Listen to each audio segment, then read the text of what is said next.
It's like, let's remember that we as bartenders build the brands, and we should expect more of the bars. I'm sorry, of the brands to support us. And that's something I'm pushing more and more and more, because I see people who move from brand to brand to brand, and every brand is the best thing that's ever happened to the world. Let's remember that it's not. You are the best thing that ever happened in the world. You are the best thing that ever happened to those brands, because you are the one that are getting people to buy it. And there's a power in that. And that's really something I'm thinking about how to talk about more and more and more, because our careers, our futures can be really bright. We just have to figure out how to get there.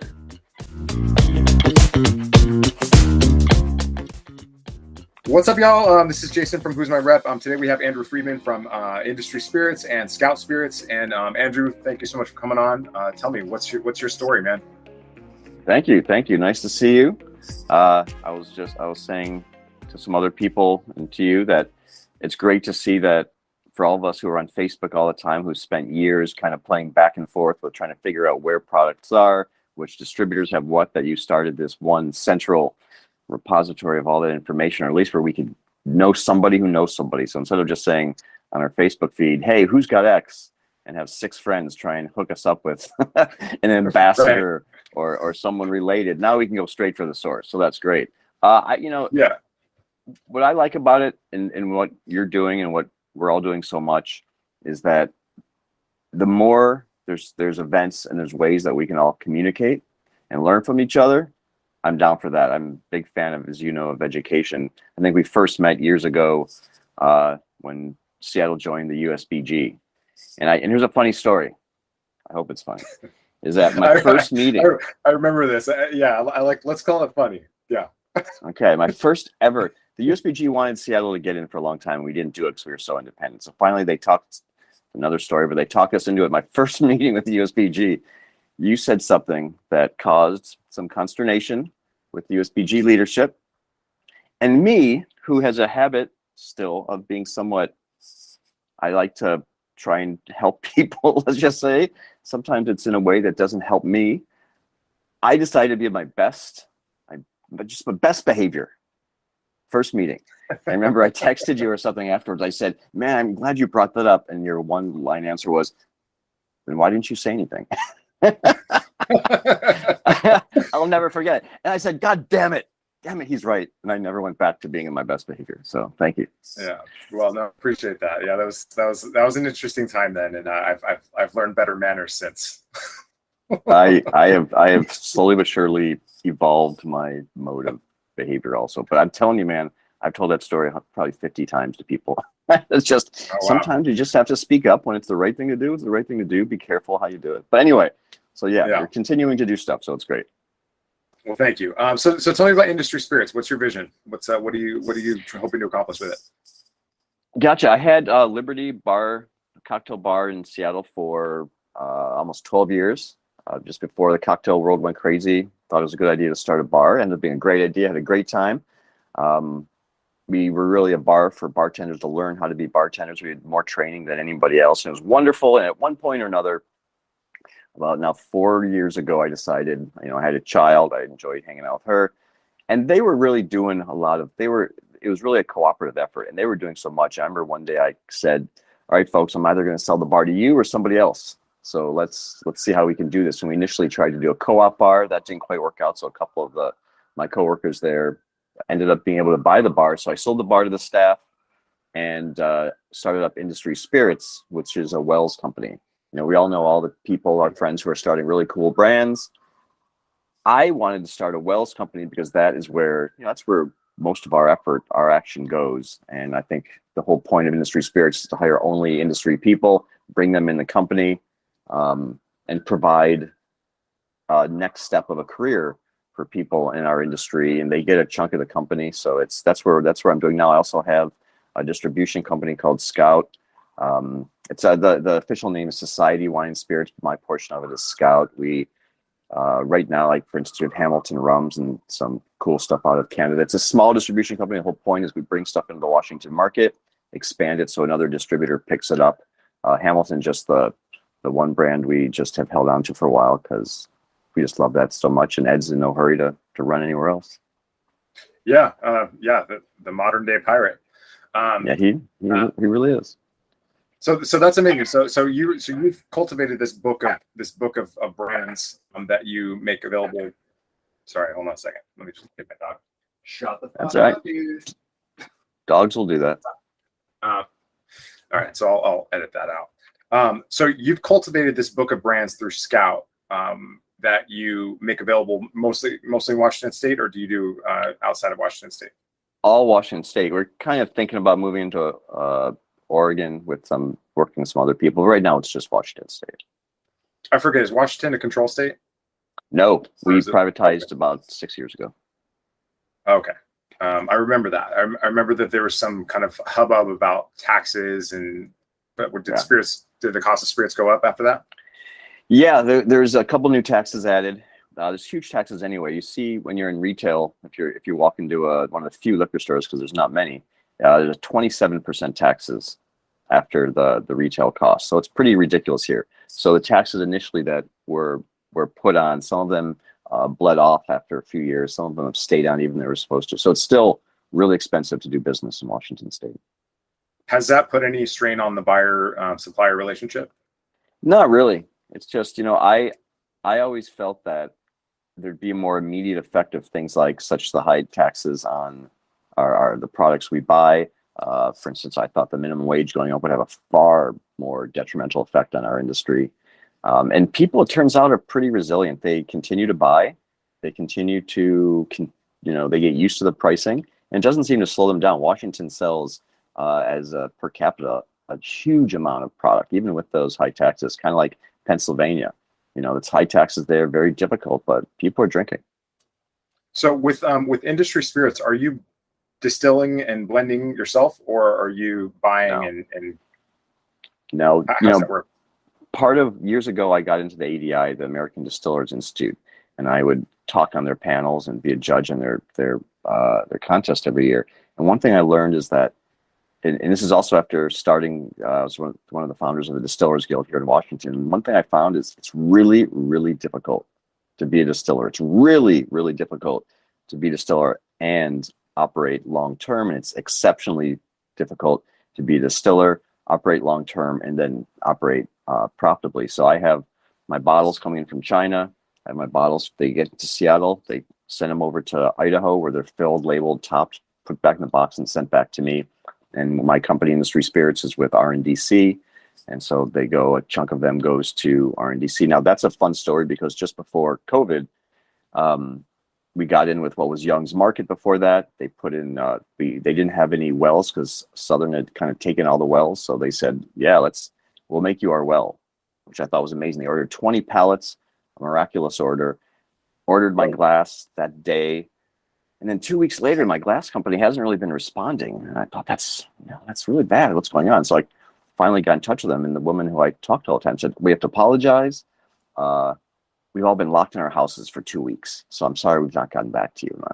And back then I said, what are you talking about? What are you talking about? So COVID kind of put a little dent in our growth. We're just now starting to be able to push again this many years later. But it's been a fun time. But with Industry Spirits, I definitely do not make it. I just am able to have someone else who knows what they're doing. It's a really high quality corn-based distillate, so it's vodka and gin, and we'll have a rum coming up soon. Vodka, gin, and rum. And how do you communicate with your accounts? How do you what's the relationship? How do you develop a relationship with your clients, with your buyers?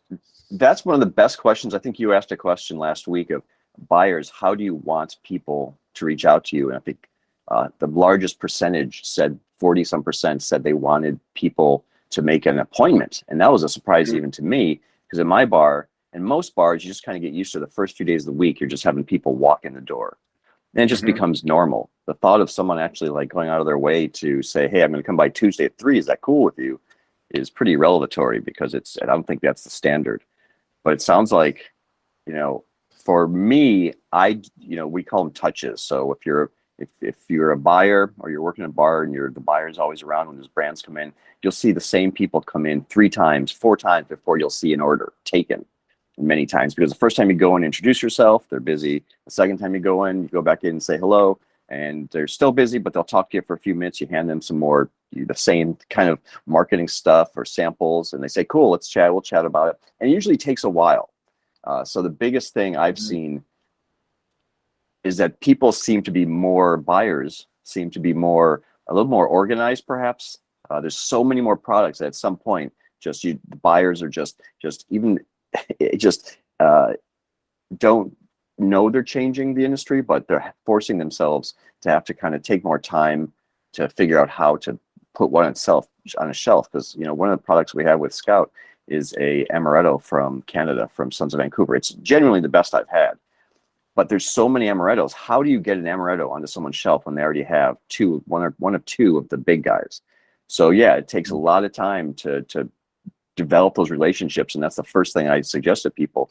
Is figure out what people want, and if they want you just to walk in, figure that out. And it might take 3 times to come in until they're able to talk to you. If they want you to set up an appointment, figure that out.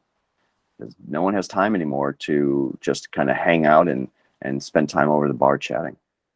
Yeah, I think it's probably incumbent on the buyer as well to be to understand what it is that they want. A lot of the 100%. Feedback that we've gotten from the group is that, like, listen, if you're not interested in my products, just say no. Don't waste my time. Yeah. Just say no, that you're not interested, because I'll move on to somebody who could benefit from this. No hard feelings. You're not gonna break my heart if you don't want my brand. It's fine. Just say no. But from a place of empathy, of understanding how you had a massive back bar. You had, I think I did a guest trip there 100 years ago. And it was actually last week, 5-6 years ago. I saw a Facebook post come up. Yeah, and we had like it was like we had about 600 and some bottles. We would just buy everything that was quality. We didn't have any Bacardi. Sorry, Bacardi. We didn't none, but we didn't have a lot of it. We didn't have any flavored stuff. So we just, when something cool came up, I was a single operator. So if I had an extra, $400 a week to spend on cool stuff, I spent it. These days, again, not everyone's doing that. It's crazy. I would not suggest people do it. And so you really have to know what you buy. And as a buyer, when you go into a bar, one thing that the best reps figure out is that what does a bar need? What does a bar need? Do they need your product? If they don't need your product, you spending the time trying to sell them a product they don't need takes time away from them, takes time away from you. It's not helping anybody out. What's a good indicator of what a bar needs without having to ask them? All right, perfect example is just, my Wells product is, the whole idea is we go and we talk to buyers and we say, listen, we are a product who understands what our bartender community wants. It's a good product for a good price. It's comp to price. But most of everything else, we go and say, listen, we're bartenders. You're a bartender. We help bartenders out.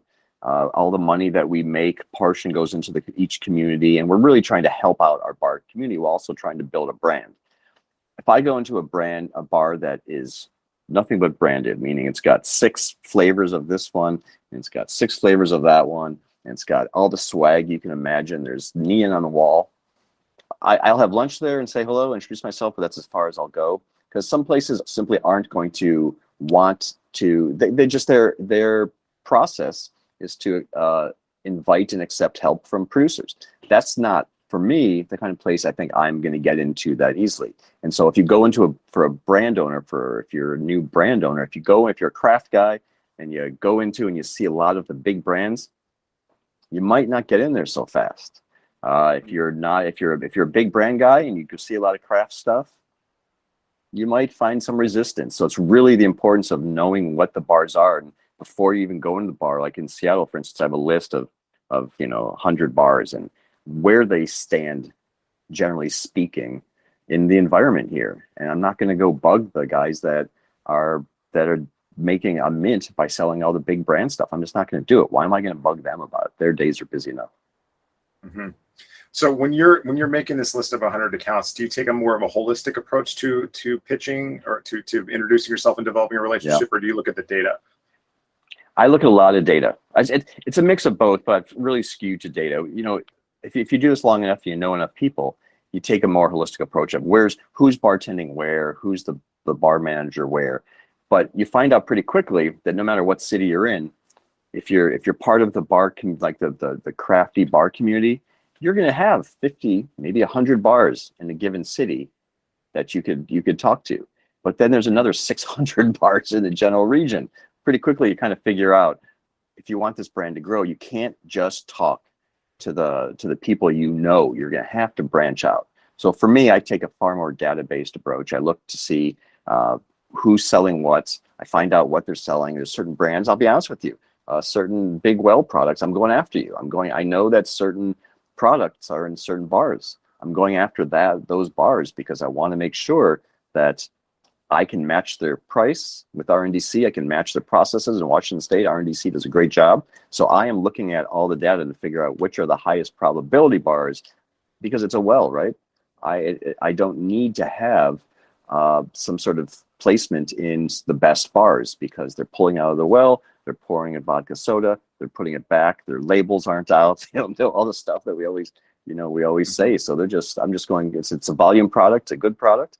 But yeah, it's the data shows that there's certain kind of places that will take my product more than others. And every brand, every rep needs to know where you sit in that ecosystem and how to fit in there. Like, you're not going to get a penguin in the Amazon. So don't try. So what kind of metrics and what kind of data do you look for to help you make decisions and where to go, how to operate, what to do today? What I do is, the first thing I look at is what type of bar they are. Are they a volume bar? If they're a volume bar, it's split into two categories. Is it a volume bar that is a bought bar, meaning the distributor, mostly the southern guys, go in there and they're able to spend the money to buy shelf space? If they are, I don't tend not to work with them. I tend not to mess with them and take time at this point trying to convert them, because they're not going to go my way. So a lot of the data is about who's buying the products, who has a lot of their back bar already, how much volume they go through. There's a lot of power in the well. So if you're taking Taka as your vodka, you might actually get a chance at one of those Pappy products, right? So it's a lot of effort to figure out, within a specific criteria of what I know already is who is my buyer, to kind of figure out, are they the type of people? So another thing we look for, just specifically, is we talk to our reps and find out who they used to be with. There's a lot of ways you can work with reps for the distributors to really have them give you a lot of the information you need to know, because they know a terrific amount of they're very data driven. So they know exactly kind of who might be the best first targets. Well, so you rely very heavily on the distributor reps in RNDC in Washington State, correct? Correct.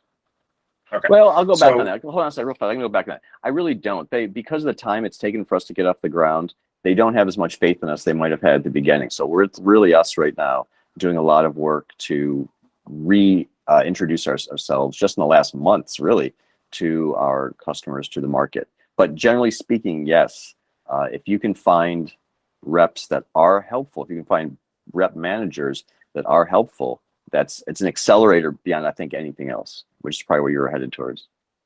Yeah, I'm just curious, like, what is an intangible motivator? Like, if you're a small startup brand and you don't have a lot of money, how do you motivate people to get excited about your brand, without having to do crazy cash bonuses and stuff? I'm not sure what the rules are in Washington State about what you can and can't do. There's the same rules everywhere. They do it anyway.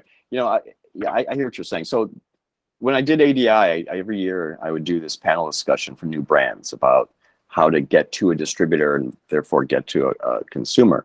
And I would have the same thing I'd say every year. I'd say to the 150 people in the room, I'd say, all right, raise your hand if you have a new brand, and all their hands would go up. I said, all right, raise your hand if you remember, keep your hand up if you remember that moment, that first bottle got off your line, you're holding in your hand, and the first thing you thought was, how the hell am I going to sell this right now? And like half the hands would stay in the air, because people don't really spend a lot of time thinking about what to do with the bottle. They have this ideation of having this brand. Brands really need to figure out, as part of their business plan, just from the get-go. And if you're a new rep, if you're a bartender and someone brings you on as a rep for a cool company, part of your job is to figure out where that brand fits within what you're trying to sell.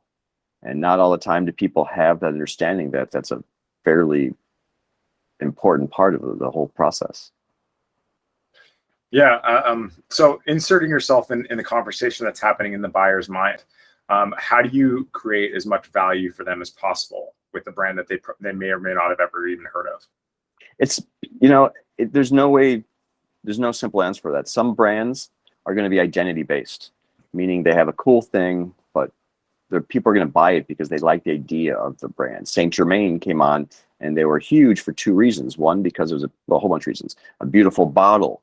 It was a great product. And three, everybody wanted to have Saint Germain in a drink. It became the identity of a lot of cocktail creators. If you have a product that is a cool new rum company, how do you get your cool rum when there's 1,000 new cool rums? Well, the identity of your brand has to become, in my opinion, the main focus of how you sell it. Who are the buyers? How can you talk to them about what you are? Like 10-to-1 rum, cool rum, really good rum, has a really great brand identity. They can walk in a place and say, here's who we are. We are different because of X, Y, and Z. We're also really good. It's a good product, but here's who we are, and here's why we hope you like to support us. And there's a lot of brands that are coming forward. Uncle Nearest, for instance. I mean, if that's not a great story, I don't know what is. That is a brand that could walk in and they can say, hey, listen. Oh. Yeah, they Von can say, Weaver's a hero. Yeah. Oh, yeah, absolutely. And not just because of the story and the ideation of the brand, but it's also a great product. So she has a great product, a great identity product, and you could walk in and you could literally say, she can say, or her people can say, you're going to support us because you should. And no matter what product you're in, you have to figure out, who are we? We're not just a rum, but why are we a cool rum? Who are we? Who makes us? What's the history of our rum? And if you don't have your managers telling you somehow how to create this identity around your brand, you're literally now just another brand. You're just another distilled product. There has to be some sort of realistic, believable, because if you tell someone a story and they believe it the first time, and then 5 people tell them something different, you've just lost your entire momentum there. You have to have a believable identity. And the third thing I'll say is integrity of who you are and what you sell, but really integrity of who you are. Be a person. I'm sorry, go on. It's funny, you haven't mentioned anything about flavor or the actual product. The product, again, is the thing that in the end, I'm assuming someone has a half decent product. I'm assuming by the time it gets in front of somebody, it tastes good. You pour them a taste of it, and they go, "Okay, that's good. All right." You move past that, right? So that's just the assumption I make. If it was a terrible product, it wouldn't have got it. We've taken on a few terrible products in our past for a distribution company. I took one brand that was a really nice guy. I worked with him before. He had a different kind of product. I took it sight unseen, good looking bottle. Again, a good person. I forget how much. I hope we didn't get a pallet of it. I don't remember how much we got. It was a terrible product. So I don't talk about that because I learned that lesson. Make sure it's a half decent product, and then move forward from there. So a good product is the rule. It's not the exception. Like, to be competitive at all, you have to have a good product. Folks, if you don't have a product that not just a bar manager will think tastes good, that if the bartenders think it'll taste good, that the bartenders want to either put in a cocktail on the menu or just at least have it available to them, then they'll buy the first bottle because they like you. But then that second bottle. Yeah. If we're to teach a master class on how to buy a spirit and how to evaluate what a good decision is for a buyer, how would you characterize that? We do that, and I've done that at Liberty. We did what's called training Tuesdays. Every Tuesday, the entire staff and a staff of anybody could come in and just do whatever, be part of our training. And part of it was how to look at a product and figure out if it's going to work within the environment of your business. At Liberty, we had at some point a 30, 40 drink menu. It was insane, but we were having fun. I wasn't doing any pricing back then. I didn't know how much my product, my menu cost. It was just fun. We had all these cool products. Let's put them all in a drink. But at some point, we kind of figure out we have to stop doing that. It's not helping anybody out. We're not going to stay open if we keep doing that. So part of every once in a while, we do a class on pricing of how much does a product cost and what category is it, meaning how often will it get used. So if you have rum, for instance, and a third of your menu is rum, and you have only 15 drinks on your menu, if that, right? Most places don't have quite 15 drink menu. They have less than that. They're a very tight menu. That means you might have 3 or 4 rum cocktails on that menu. Now you have to figure out where it fits within the 3 or 4 drinks, because each drink is going to be very specific. You're going to have a sour, you're going to have a fruity one, you're going to have a cocktail forward drink. So we taught people how to look to see where their product could fit within that, how to cost it out, where it fits and where it doesn't. Because that's a good thing right there, is that if you know your product's a little more expensive, all right, so now it's a little bit of a tougher sale, because now you have to get past that. What you say to people then is, listen, I know I'm 5, 8, $10 more than my direct competitors, but here's how it fits. And you have to figure out how it fits. I can't tell you right now how it fits, but you have to figure out, if you're $10 more per bottle, which 15 pours, you're an extra, 80 cents or whatever, 75 cents per pour. You better convince them that that's extra 75 in price is going to be good, because it either looks cool on the menu, so therefore it leads a better feeling to the bar, or you're going to sell more because I, meaning the rep, the ambassador, is going to do something that cause people to want to buy it. Those things you better figure out. You better figure out how it fits, because if that bar doesn't have anything more than $12, $14 per drink, how is your product going to fit with a bar that has a menu of only $12 to $14? Mm-hmm. It sounds to me like you're like you've transcended this space of being a buyer and a seller. Like, you offer more of a consulted service where you're connecting brands with the right people, rather than saying, here's my thing, I got to sell this is the best deal you're going to get, and making it more transactional. What would you say to that? I would say, if you read my initial business plan, part of it was we were literally going to be consultants for bars to help them learn to be more profitable. What we found pretty quickly is that most places don't want that. The Right. places that know they want it are already doing it. The places that don't know they want it or need it don't have the time to talk with me about me telling them how to make an extra, $2 a drink, because sometimes they can, or the owners make a lot more money, or the bartenders. If they're not ready for it, they're not ready for it. So yeah, that is a place where we're at. It is something we try to do. It's just, you're either consultants or not. And the consultants know there's one place they go for. Big menu, big dollar businesses. They go for the chains, because the smaller guys either don't have the money to do it or don't know they should be doing it. So right. Was there anything else you want to shout out or add?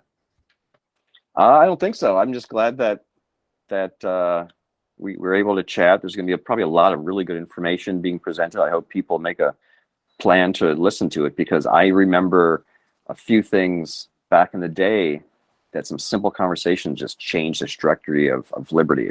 Some people came in and they would show us things that literally changed how our business operated. And those people right now are the people that are leading our industry in many ways. So definitely listen to them, see what they have to say. And the biggest part I would say is, what I really want to impart with industry spirits is, and this is where I sometimes get in trouble, so I'm trying to be diplomatic here, is that the bar industry, what we're doing, what your career is like, is going to be a big chunk of the rest of your life. And it sounds like kind of a high arch idea there, but we spend years behind a bar doing one thing. And a lot of people will get in a position where for years later, they'll say, okay, I've had a great time, a great career making drinks, but I have a family now, I need to do more. And I would like for people to think more about, like, come up with a 5-8 year plan. And that's something I'm trying to figure out how to put together a program for that, so people know that, what am I going to be doing in 4 or 5 years? Am I going to be an accountant? Dave Nelson in Seattle, awesome guy, one of the best bartenders, 10 years ago, just bolted, and he said, I'm going to school for finance. And I will never forget that. And today he's got great kids, he's got a great career, was one of the best bartenders, but he decided that he knew his path was something different. So I'd like people to be able to think about that and become part of what we talk about. Is, if your place is to be a rep, if that's where you think you want to move forward, what kind of rep do you want to be? And more than anything else, let's start supporting the companies or the people who are our friends. So I know the big brands are really good at creating identities around us supporting them, but folks, ask for them to support you, and not just in a piecemeal, like they have Gay Week because it's in their marketing budget every year. It's like, let's remember that we as bartenders build the brands. and we should expect more of the bars. I'm sorry, of the brands to support us.